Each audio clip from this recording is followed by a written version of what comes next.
আপনি কি জানেন প্রতিদিন অতিরিক্ত 1 চামচ লবণই আপনার হার্টের উপর নীরবে চাপ তৈরি করছে?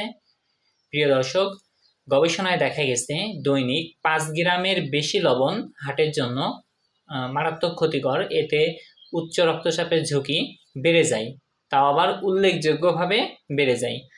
সে সাথে দেখা যায় যারা লবণ নিয়ন্ত্রণে আনতে পারবে তাদের সিস্টোলিক প্রেশার, অর্থাৎ উপরের প্রেশারটাকে আমরা বলি সিস্টোলিক, নিচেরটাকে বলি ডায়াস্টোলিক। এই সিস্টোলিক প্রেশারটা 5 থেকে 6 মিলিমিটার মার্কারি কমানো সম্ভব।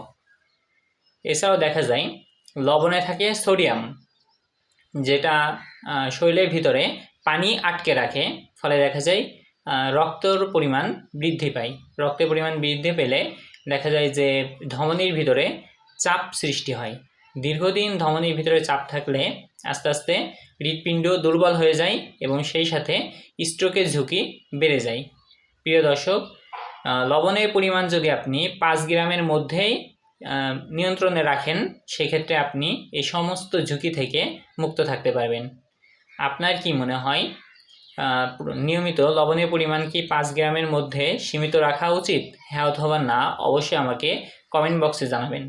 ভিডিওটি ভালো লেগে থাকলে সচেতনতার উদ্দেশ্যে অবশ্যই আপনার পরিবার ও বন্ধুদের মাঝে শেয়ার করে দিবেন। ভিডিওটিতে একটি লাইক করে দিবেন এবং সকলে সুস্থ থাকবেন, ভালো থাকবেন, আমার সাথেই সংযুক্ত থাকুন। আল্লাহ হাফেজ।